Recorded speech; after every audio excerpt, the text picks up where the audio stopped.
Hey everyone, how's everyone doing? Welcome to Transformation Time. Today we're having Dwayne Becker on, and he's going to be talking to us about his personal development journey. So I think it'll be a lot of fun to hear his side on his personal development when it comes to real estate. We should be seeing him on soon.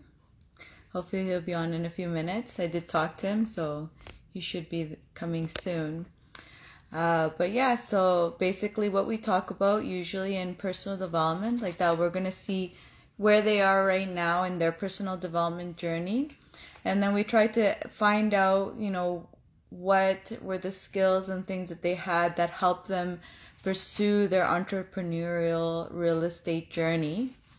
And then what skills either they've realized they needed to learn being an entrepreneur, or even what skills they are currently right now needing to learn to adjust with everything that's going on. So it'll be fun to see what Dwayne has to say, because he's gone through some big transformations in himself. And I think when you get to a certain level of personal development, you realize that mindset is really what drives everything. Without a good mindset, will we ever be able to achieve what we want to achieve? So let me check where Dwayne is. Oh, there he is. I was just talking about him. Hey, Dwayne. Let me request you to come on.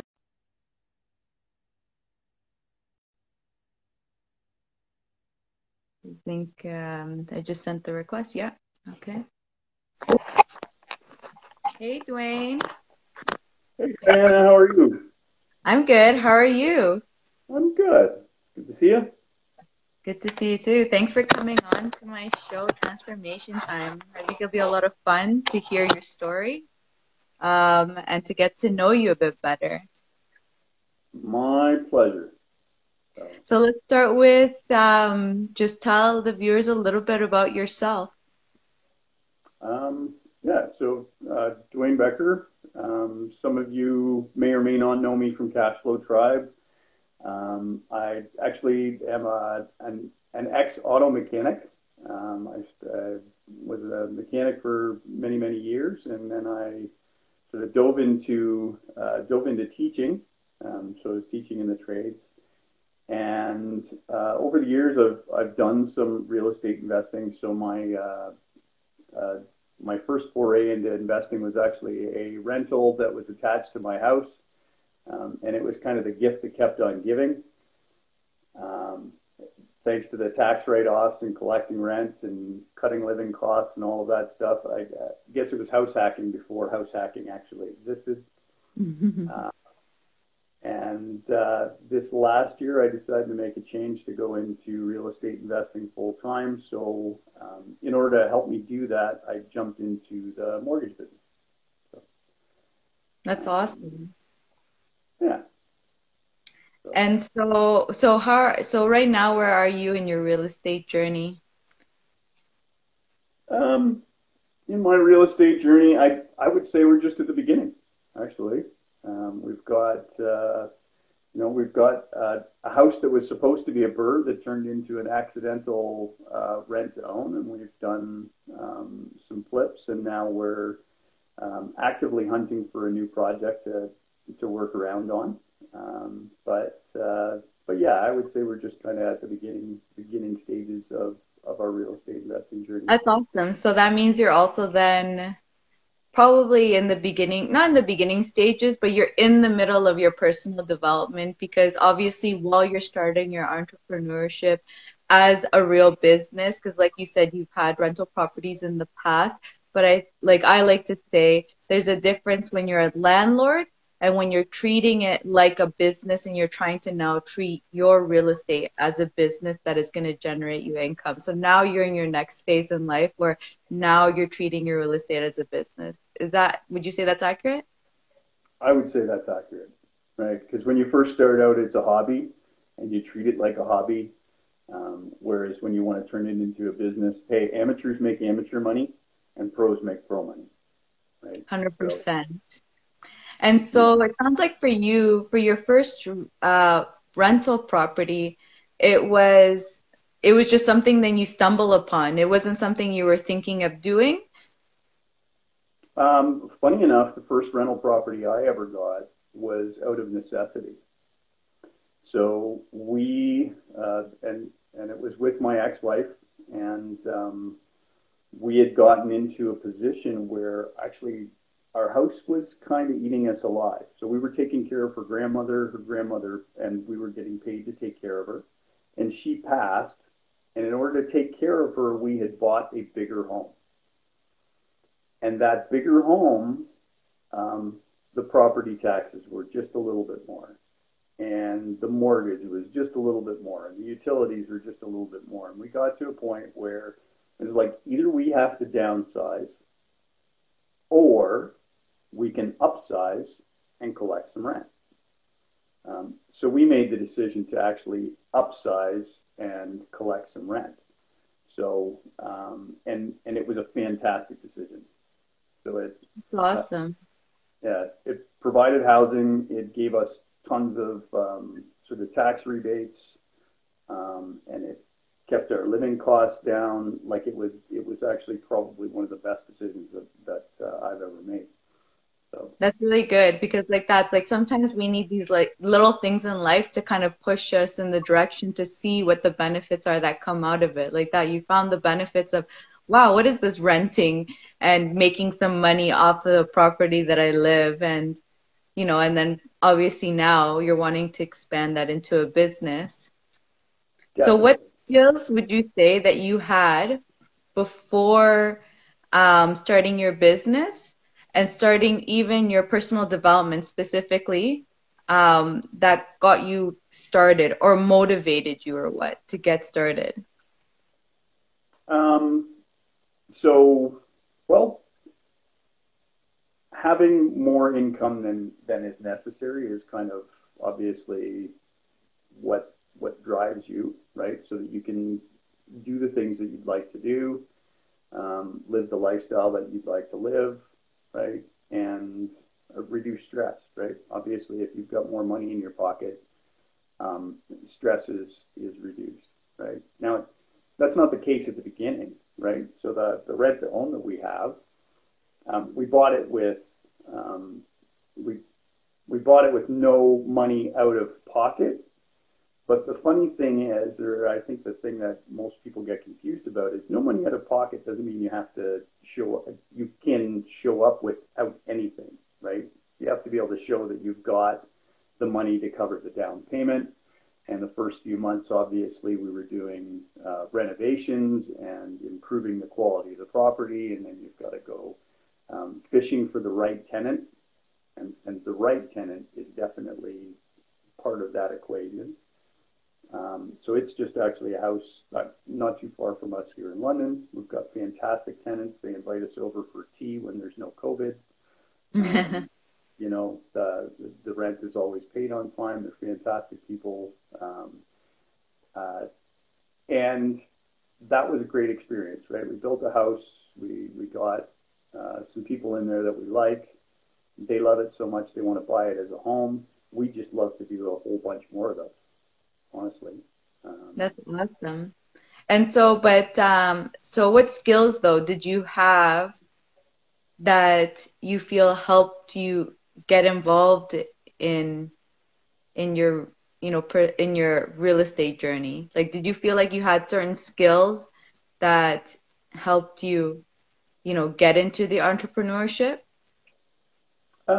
I would say the skills that I have. So I've got technical skills. I come from a trades background, so I can swing a hammer, right?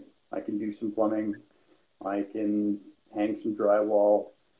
I get somebody else to do the mud. Um, we can do some paint, so we can actually do some of the work ourselves on any of the renovations. The other piece is when screening for tenants, I'm pretty good at reading people's character. If I have a good conversation with somebody, I can tell 9 days out of 10 who you are and whether, whether we're a good fit for you to hang out in one of our buildings, right? So Which is very, very important, actually. That's funny. No one has ever mentioned that, but it's very true. Being able to have that intuition, to be able to read people is important, not only with the tenants, but also if you're going to have partnerships. It's also very important, actually, to be able to read people because in both situations, it can just go terribly wrong if you end up having the wrong tenants in there, or same thing, the wrong partnerships. You can easily, like, things can easily go down a lot.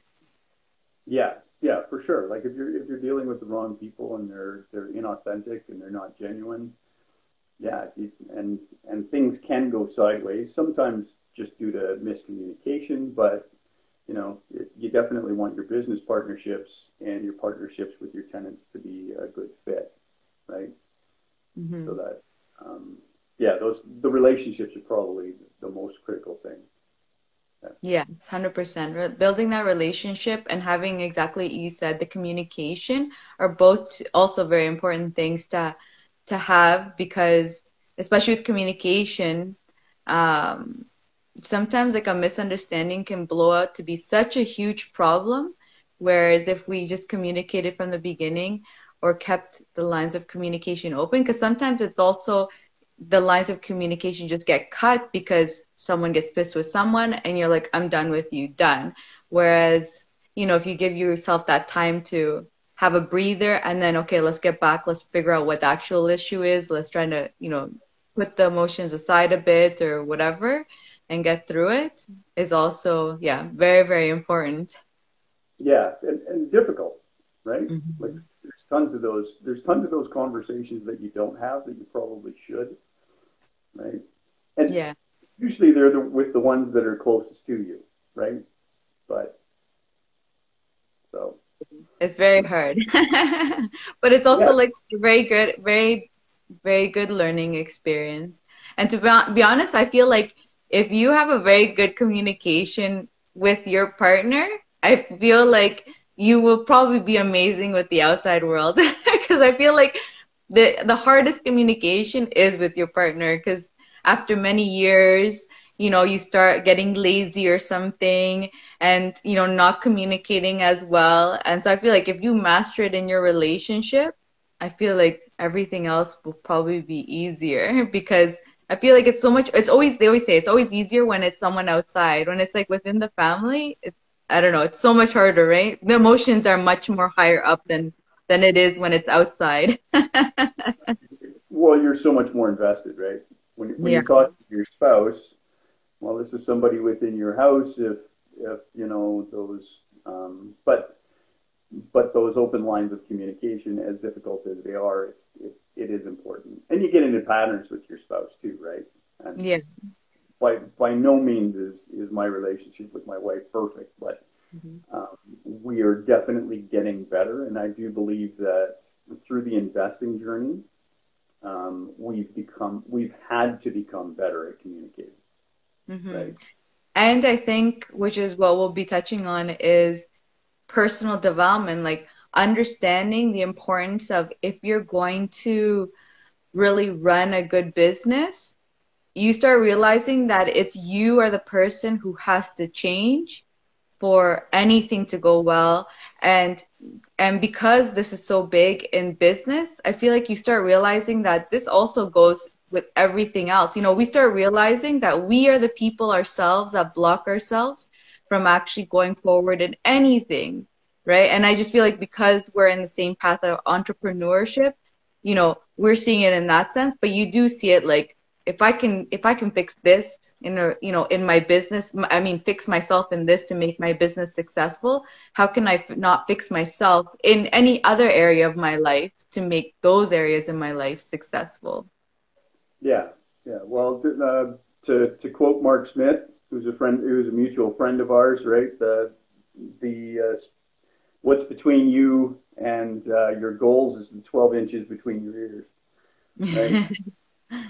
Um, so and giving yourself the time to develop. So uh, patience is my strong suit, and we've had this conversation before, but um, my like being patient with myself is probably the hardest thing, but taking the time and understanding that you're going to develop, and it's going to be, you'll develop for a while, and then you're going to regress, and then you'll develop for a little while, and you'll regress. And but I think the biggest thing is to just keep on going, right? 100%. And learning from your mistakes, like learning from what stopped you and figuring out, okay, how can I solve this and go forward? And I think something huge that you've done, like an amazing accomplishment, was you were able to complete 75 hard. If you can give the viewers an explanation of what it is, and also just tell us, like, how were you able to commit to something that big and get it done? Because that's very hard. I still haven't been able to complete it.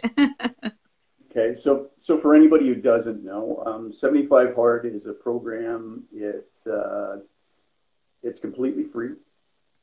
It was developed by, why can I not remember his name? Brain fart. Anyways, you for 75 days, you do 2 workouts. One of them has to be outside, and both of those workouts have to be 45 minutes in length. You read 10 pages of a business or personal development book, so nonfiction. You drink a gallon of water every single day, no alcohol, and you take a progress pic of yourself every single day. And I believe Andy Frizzelli, there we go. That was his name, but it's together for free. And over that period of time, you get in habits of working out, exercising, taking care of yourself, and you have to stick to a diet plan.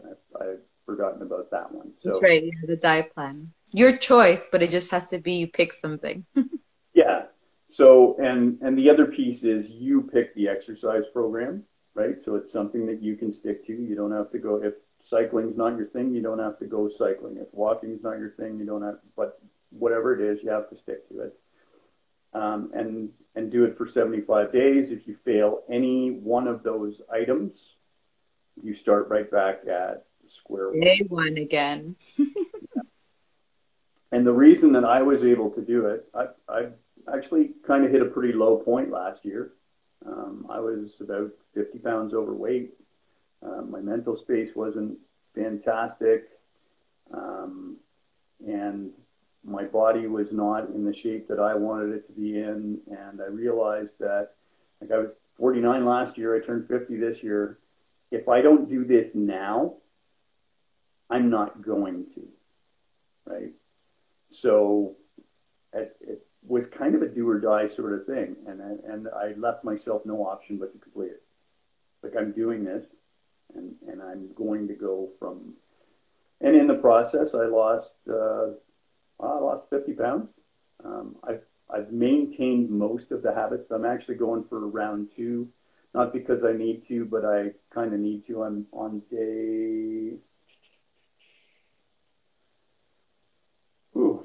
day 17 right now of my next round of 75 hard. And it's just to keep those habits tuned in, make sure that you're reading, make sure you're exercising, make sure, right? So. And you noticed all the benefits of it. Like you said, you were in a point of your life where you were hitting rock bottom, and something just kind of told you, I guess, like, you just have to get it done, I guess, right? Like, was there something specifically, like a pivoting point that clicked, or something that just made you want to get it done?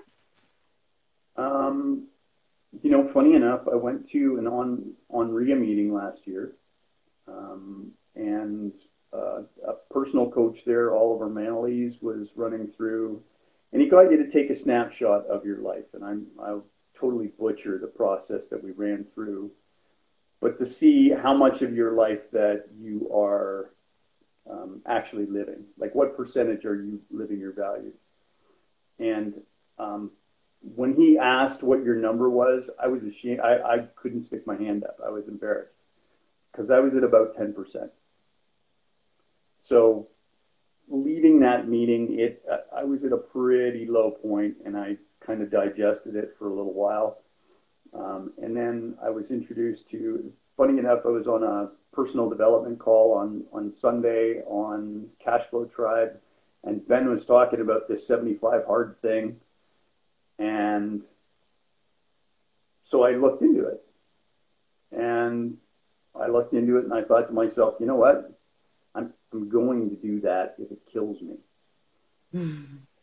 And that was the moment I made the decision, and it was just going to happen. Like, it was do or die.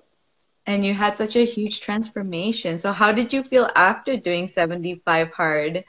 Like, what do you feel like are the changes that you gained from it, or the experience or the learning? What did you gain from doing 75 hard? You know what? My self-confidence. I actually think I look pretty good for a guy who's just about to turn 50. I'm definitely sub 10% body fat. And yeah, I think the confidence is the biggest thing that improved for me, right? I proved that I could do it. I'm in the best shape I've been since I was in my 20s. Matter of fact, I now fit into my old motorcycle racing suit. I went and did like a track day last summer, and I'm definitely going to do more this summer. I'm getting back to the things that I really enjoy, right?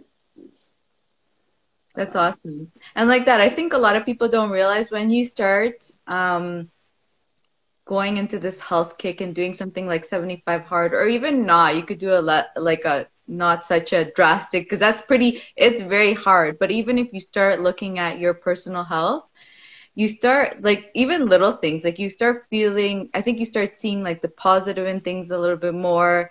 You start becoming happier more. And like you said, your confidence comes up more, especially, I think, and that probably comes a lot from the reading the books, that you just start, like, things start, I feel like, becoming easier after a while. That you're like, oh, you read this and it tells you that, some specific tip, and you're like, I should implement this. But it seems for some reason easier, where I feel like when you're in that negative lows, everything seems like a mission and a half, and you're just like, sleeping is so much easier. Yeah, you hit that point where you just don't even want to get out of bed in the morning, right? Yeah, And then 100%.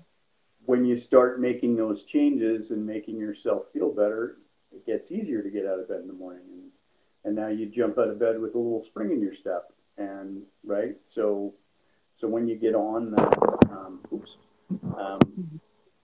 when you start getting on that path, life gets better. Right? Yeah, it's very interesting. Like, people don't realize that how important eating healthy is and how important exercising is.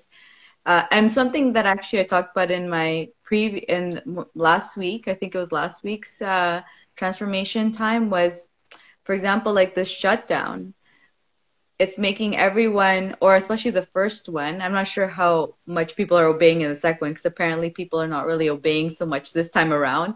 But being inside, not working, not doing anything, these are all like the thing that what the government is making us do by staying inside. And a lot of people, for example, just not watching TV all day. You don't realize, if you're not eating healthy, if you're not exercising, if you're not doing your purpose, whatever that is, like finding a hobby, like doing something that you enjoy, you slowly start getting depressed and don't even realize it until you get to a point where, like you said, you're at a rock bottom and you're like, how did I get here? And it's not quick enough for people to realize. And the thing is, like that, once you hit rock bottom, like, the climb up is always much harder because you're so far down. What do you think about that? Yeah, because it's kind of insidious, right? So over time, if you are not doing those things for yourself, you don't decline quickly. It's just a little bit over time, and those compound effects are kind of what drag you down. Mm-hmm. The Now, little habits, right? Like, because it doesn't matter what kind of habit it, good or bad. It actually something that someone told me, which I found super interesting, was that whatever you're doing now, you're becoming an expert at that. You're becoming more better at that now, like more expert at that now. And specifically, for example, if you're sitting down watching TV, you become better at sitting down watching TV. If you're reading a book, you're becoming better at reading a book. And then that really hit me actually very hard because I was just like, that's so true, right? Because even when you think, for example, like I used to have very, very good posture when I was young because of the sports that I did. And I guess like that, when you're like a super hardcore athlete, you just kind of naturally have good posture because you're doing the exercises that maintain that posture. And then, as soon as university came and the whole working, where you're sitting in front of a computer all the time, my posture, without even realizing, slowly got worse and worse. And like that, I became an expert at having terrible posture. And then it became a thing. I'm like, no, this is not allowed. And it's just like everything in life is like that. Like if you're an expert, if you're eating bad food right now, you're just getting better at eating bad food right now. If you're going for a bike ride today, you're just getting better at going for bike rides. And that to me was just such a pivotal thing that it's so true. And it's exactly these micro habits that we give ourselves. It's time to make the change. What kind of habit do you want to become an expert in and improve? Because they are micro habits. Yeah. Yeah. And habits, habits are what get it done, right? Willpower definitely is not, willpower is not all it's cracked up to be, right?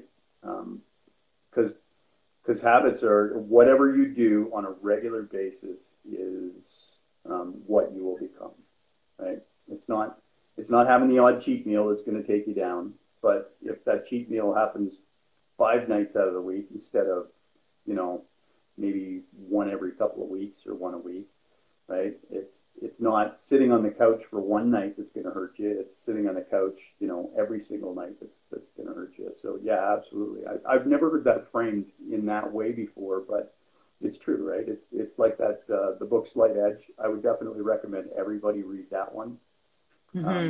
Or Atomic Habits, but they both explain it just in a little different way, but you're absolutely right? Whatever you do continually is what you're going to get good at. So 100%. So what would you say, for example, what are the skills that you've had to start learning now to improve your entrepreneurship and personal development paths and real estate? Are there any skills that you're starting to feel like I need to change this or do this to kind of level up?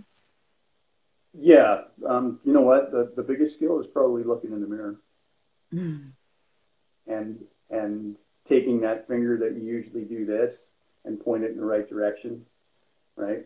So if something's going to change, it's going to have to be me, which is hard, right? It's hard to pick up that mirror and say, okay, what part did I play in this going wrong?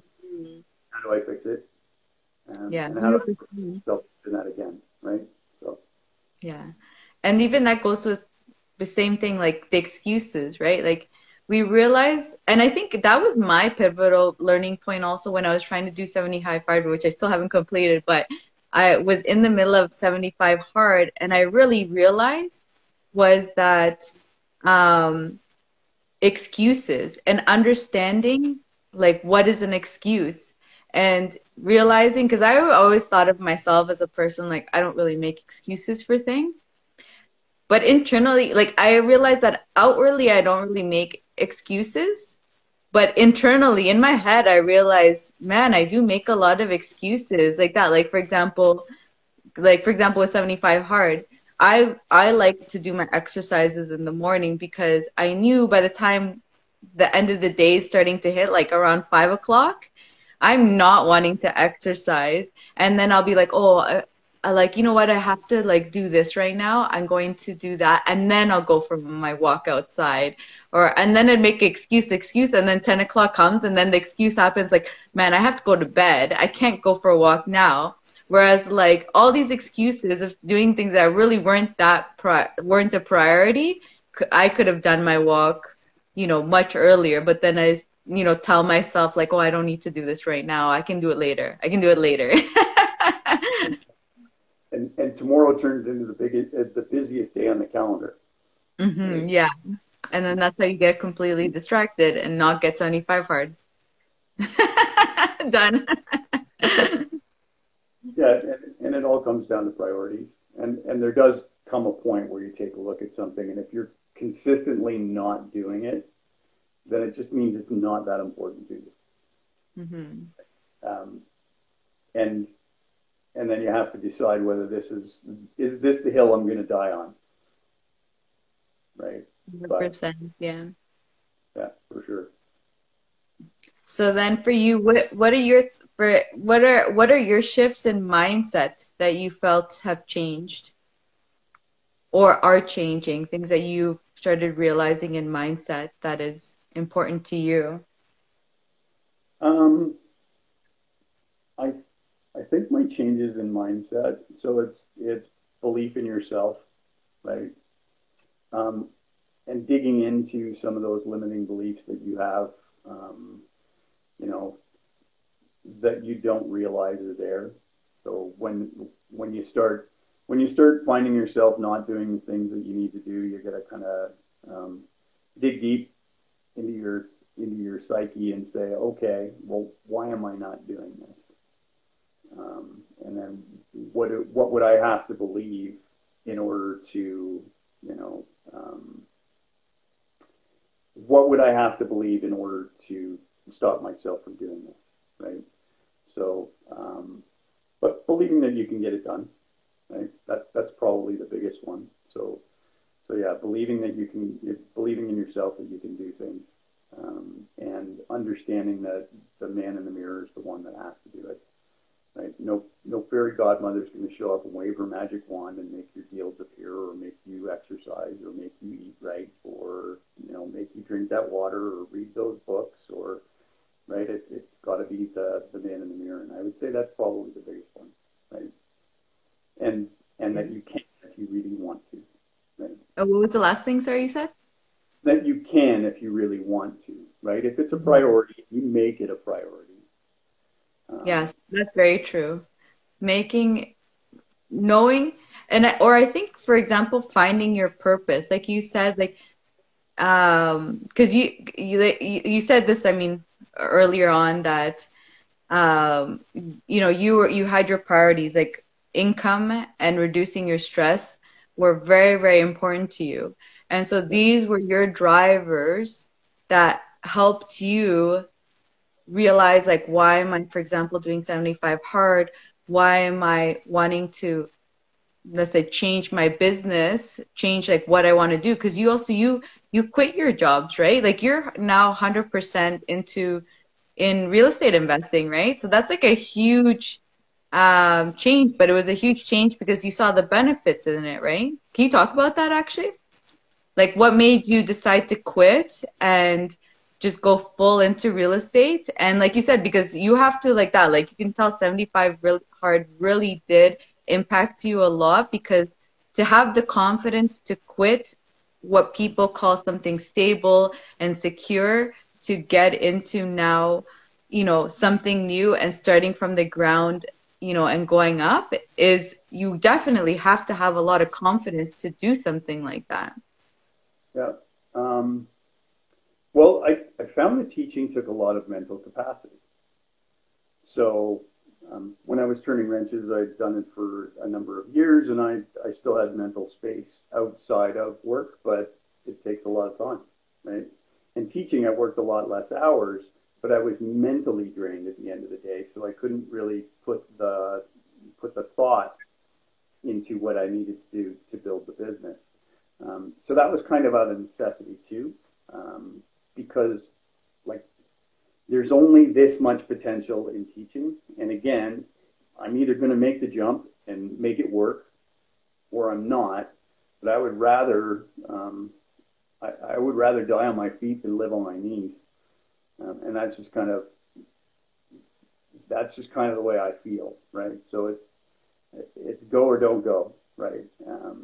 Now, some people like to build a parachute before they jump off the cliff. I tend to jump off the cliff and hope somebody's going to help me assemble some wings on the way down. Yeah. Now, we did build up a financial cushion so that we could absorb some shocks over time, right? Because at the beginning of a business, right, there are no guarantees. If you want to guarantee by, what is Clint Eastwood says, if you want to guarantee by a toaster, there are no guarantees in life. But it was something that I felt that I kind of had to do was to actually make the jump and give myself no options but to drive forward. So. And I think that's what it is. How people actually move on to, for example, full-on real estate or in entrepreneurship is just not giving yourself the option, for example, the option to fail, the option to do anything but just, get it done, keep on learning, figure it out, and realizing, for example, okay, fine, failed in this one. What are my learning experiences from that failure so that I can move on to continue going forward? Because people always think failure is the end, and it's not. It's your learning experience to expand even more. I learn way more from the stuff I screw up than the stuff I get right. You don't even remember the stuff you got right. Yeah, 100%. I think failures are I actually really appreciate the failures, especially when I fail and fall really hard at the very beginning. I think those are always that's where all of a sudden you see, like, you just start shooting up so much faster because it's like, wow, I failed in this, and all these problems happened. And you're just like mental, no, this is never happening again. Right? Absolutely. Yeah. I won't make that mistake again. Yeah. I won't do that again, but I'm not going to make that same mistake. Right. Mm-hmm. And that's kind of the difference. When you fall on your face, are you going to get back up, figure out what went wrong? How can we do it better next time? Or are you just going to quit? And that's entirely up to you, right? You have any story of a fail that was really big, but at the same time, looking back, you really appreciated it because it, like, that advanced you so much further? Let me think. Off the top of my head, my first foray into teaching was like my first few lessons were, you know what, getting up in front of a class of 75 students and not being completely prepared for the lesson. Yeah. Those awkward silences kind of drag out. So making sure that you've got your materials laid out before you show up for class, because you got people counting on you. So that was a big one in forcing me to learn how to prepare. Right. So that definitely forced me to be a better teacher. Right. But yeah. And then so with our rent to own that we've got going on, we also didn't realize that you have to qualify for refinancing at the end. So that was interesting. Now we had the income to qualify for it, but not understanding those things and not understanding that you still need to be cash flow positive, right? And that one door is not going to, get you financial freedom, for sure, right? So yeah, there's definitely sort of those lessons too. So. Mm-hmm. Yeah, and I think it's like that. It's always important, like when you finish a project or something, to reflect back on how it went and like the little learning, the little like that, the failures, which I feel like like if people see the word failure as as a negative, then seeing it like your learning experiences, right? Because failures are your learning experiences. You know, you fail and it's like, okay, now I need to not do this again. Learn from my mistakes. Yeah, and our last flip, I mean, we had issues with a contractor who will not be named, but they pushed our project back 2 months, right? Which cost us more operating cost, like mortgage payments and property tax, and utilities, and all of those operating costs, financing, um, and and I learned that when I feel that I need to fire somebody, I'm just going to fire them. We can't drag it out. We can't. We Like definitely. try to work it out. You know, I had the same situation where you're just like, okay, I'll try better. You know, maybe it's me. Where it's like that's another thing you start realizing, like this is business, and if you can't follow my instructions, like you gotta go because it's my money on the line, and I know you don't care. You know. Yeah, yeah, it's true, right? Or maybe you just can't get it done. Maybe it's beyond your capacity. I don't know. Mhm. Yeah, yeah. But it's something like giving yourself the permission that it's okay to fire people, even like that. Maybe not may not be like they're it has nothing to do with they're incompetent people. Maybe it's like they just don't have even the time for you. Maybe they overbook themselves and they have so many projects going on and they just can't get things. Like there's so many different things, but it's more like allowing ourselves to be like, it's okay that, I need to fire you because I need someone else that will actually, get things done the way I need. Yeah, and things happen in people's lives. Like I'm not. Hmm. And the other piece is making sure that you buy right. So we definitely paid too much for that house. Um, and the margins were small. Like we came out, we learned tons of lessons, right? There's like within that one project, there was tons of lessons about dealing with people, making sure that you buy right, um, having a full idea of scope of work, understanding that there's construction overages and right, like there's a ton of lessons all in that one. So I mean, we definitely didn't make the money we were expecting to, right? We were gonna make 30. At the end, we made like 8. So, but yeah, uh, we got all that knowledge, right? Exactly. And to say it's like, uh, like to say that you basically paid to teach yourself, like y- fine, you didn't get all your margins, but you still made money and you learned a lot, right? At least when you're in school, you go to school, get paid, you're not getting paid for anything and you're still having to learn. At least this is like real life learning, you go in there and if you break even, I feel like for your first, be very, very happy that you at least break even. Even if you lose a little bit, to be honest, I feel like, again, the same thing. The more you lose, probably, the more you're going to actually do way better the next time. Like the further down you fall, the faster you bounce up higher because it's that traumatizing that you're just like, that's never happening again.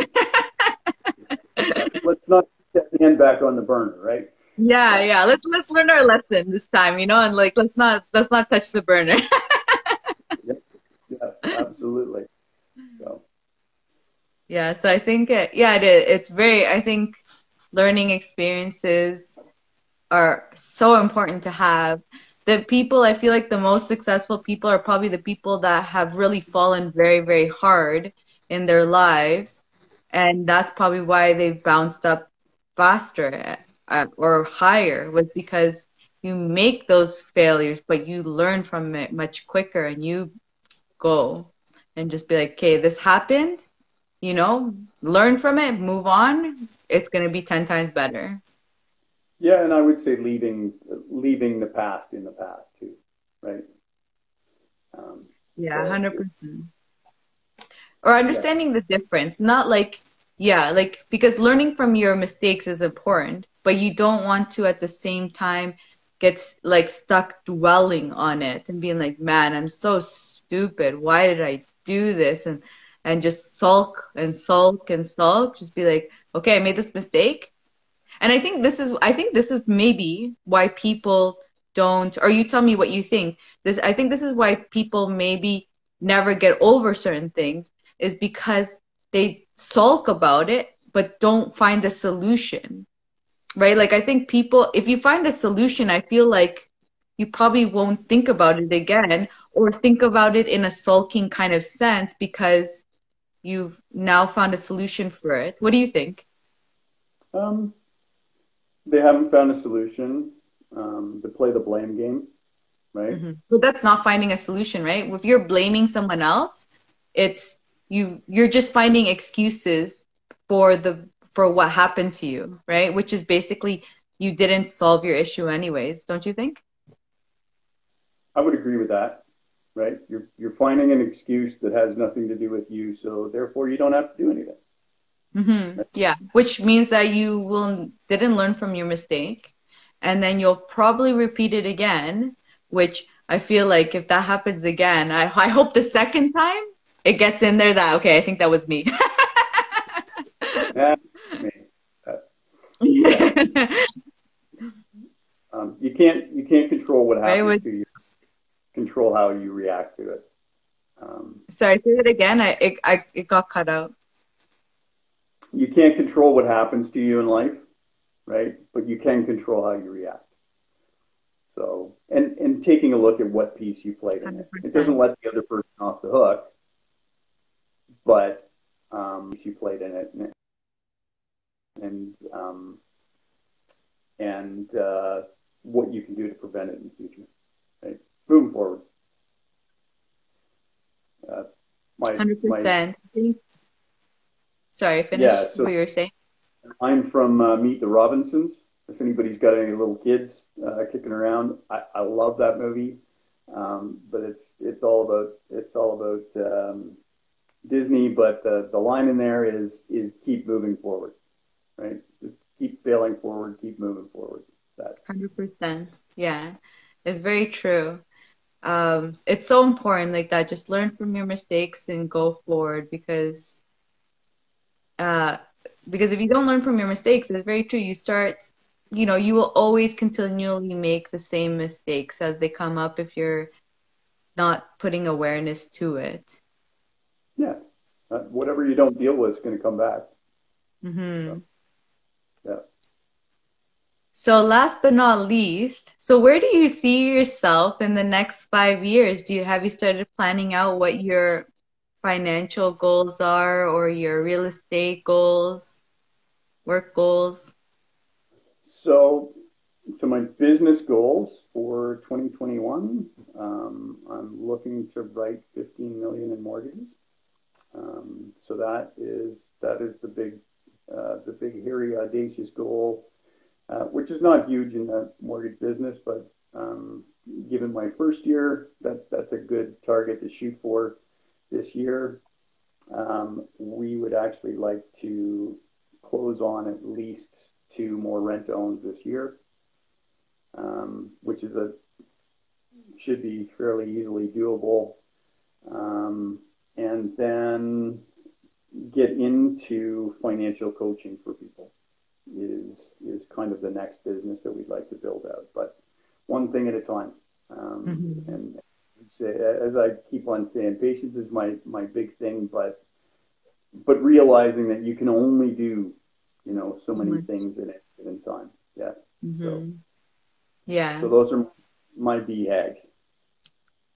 That's awesome. Thank you so much for sharing all the information you did and for the chat. It was awesome chatting with you. Thanks for coming on. Well, thanks for inviting me. It's always a pleasure to talk to you, Diana. I know we always have great conversations. Yeah. So, awesome. Thanks everyone for coming on, and thank you, Dwayne. And sorry, you had one more thing you wanted to say? Oh, I was just saying, yeah, thanks so much for having me on and for everybody who's tuned in. And yeah, have a fantastic afternoon. Awesome. Bye, everyone.